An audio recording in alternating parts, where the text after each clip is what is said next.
But I've been using this phone for the better part of the last week, and I'm going to disagree with the whole premise here, actually. This is no more of a flagship phone than any of Nothing's previous phones. Now, are they lying to us? Not exactly, but kinda. Hear me out. $799 is the same price as the Samsung Galaxy S25, or the Pixel 9, or right underneath the iPhone 16. Like, they are competing against bona fide flagships from mega companies with basically unlimited money. And part of what we've come to expect from phones in this class is basically giving us the best available stuff. Like, it's kind of this unspoken rule. But if you're spending this much, you deserve to just get the best parts, right? That's why it's been so easy for me to rag on like the Pixel in the past for not having the best performance, or the iPhone for not having a high refresh rate display. So this Nothing Phone 3, it's certainly dressed up like a flagship, and it is the most flagship yet of any Nothing phone. It is huge. It's got this super bright, high refresh rate OLED display. It has a massive new silicon carbon battery, new triple 50 megapixel cameras, IP68 certification, up to 16 gigs of RAM. Like, it's got all the makings of what could be a flagship. But when you peel back the mask just a little bit, like right under the surface, it's the same exact strategy that Nothing has been running on all their previous phones in the past. The playbook is to just cut back just a little bit from the highest end stuff in ways that hopefully you, the buyer, don't notice, and it still feels like a flagship, but that allows them to cut costs and undercut the competition a little bit.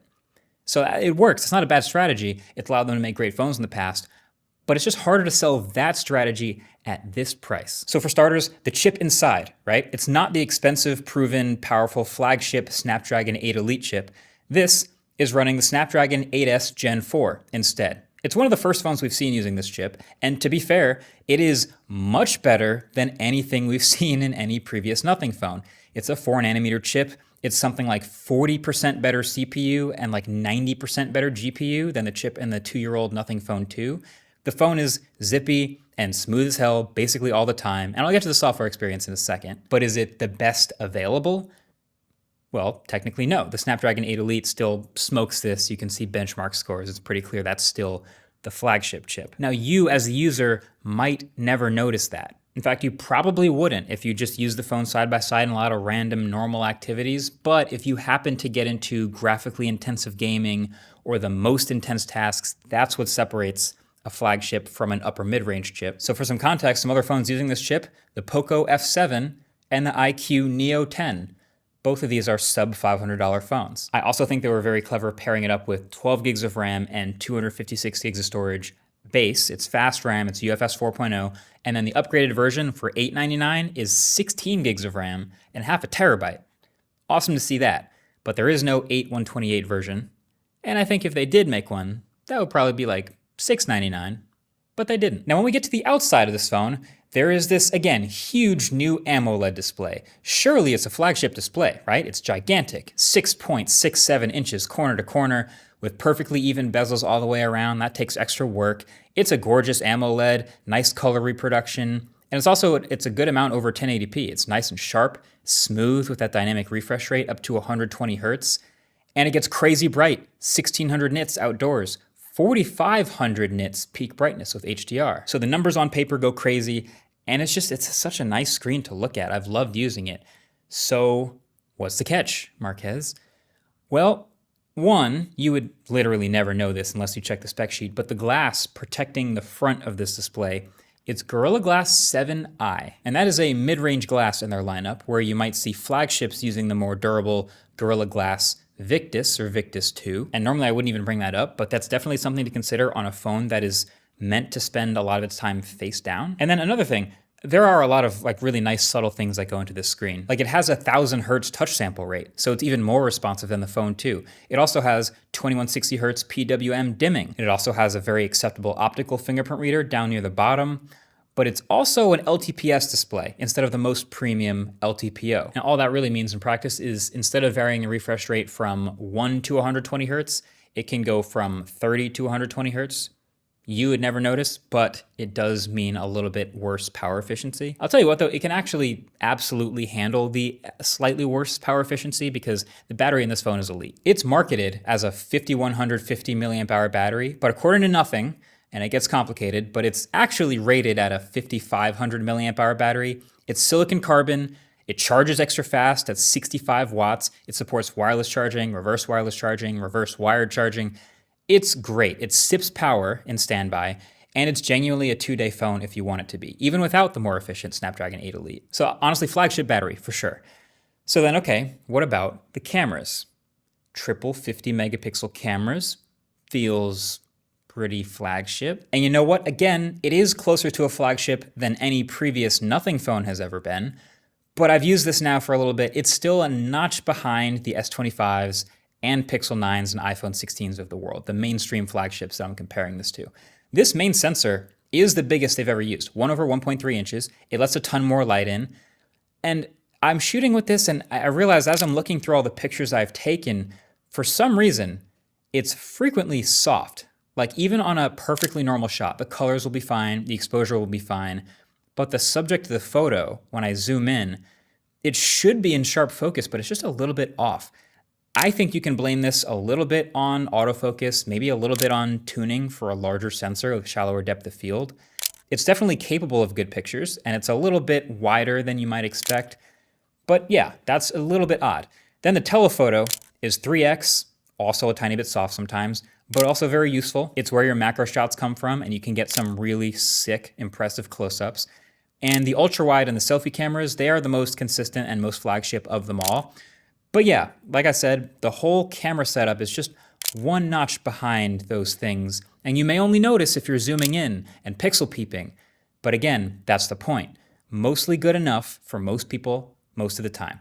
I think with a little tuning, this can be an A- camera. I think a perfect encapsulation of the priorities of this phone are, I mean, look at this design. It's an insane design, but technically no camera bump. I mean, the rings obviously protrude a little bit, but most flagship phones at this point also have some sort of big camera bump that they all sit on. It turns out to get this whole big telephoto camera to not have a bump, they actually engineered part of the PCB or the board inside to have a hole in it so the optics could actually split, like punch through the PCB instead of being stacked totally on top of it.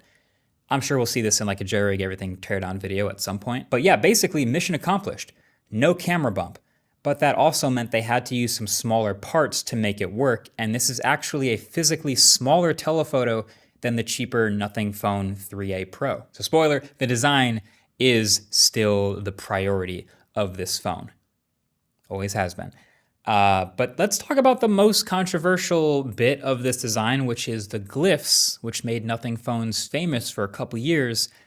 This year, the glyph lights are gone, and replacing them is this small display on the back upper corner of the phone. It's 489 LED pixels.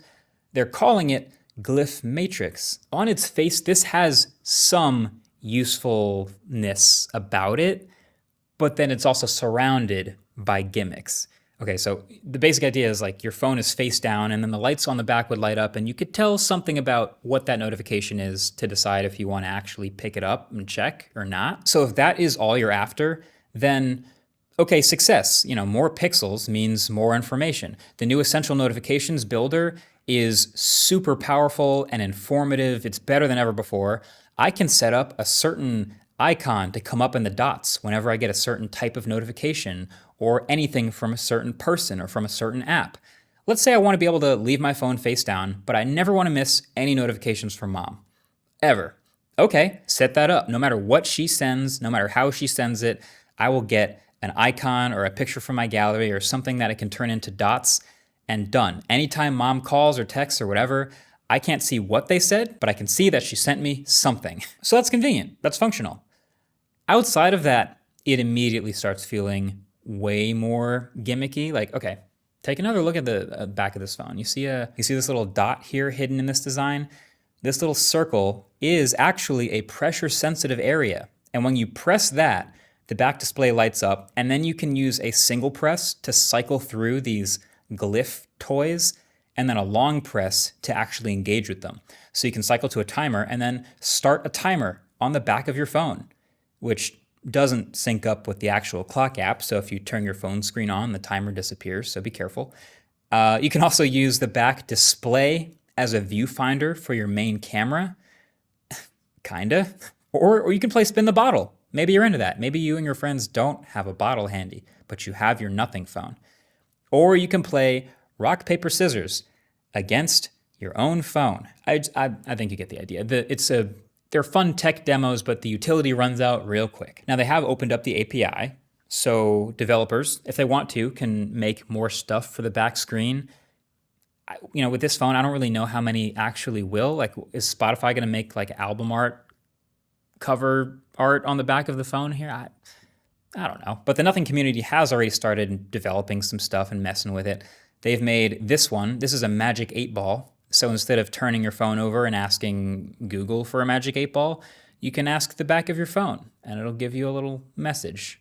Cool. Look, the real best part of a Nothing phone is still the software on the front of the phone. Because Nothing OS 3.5, soon to be updated to 4.0, it's just great. Like, they have this tastefully modified version of Android with this nice aesthetic, finely tuned, smooth performance, and a handful of useful features that they just sort of sprinkle in there so you can sort of choose which ones you want to use or easily ignore. The AI-powered Essential Space continues to evolve and get more features, though it doesn't sync with anything externally, so I don't use it.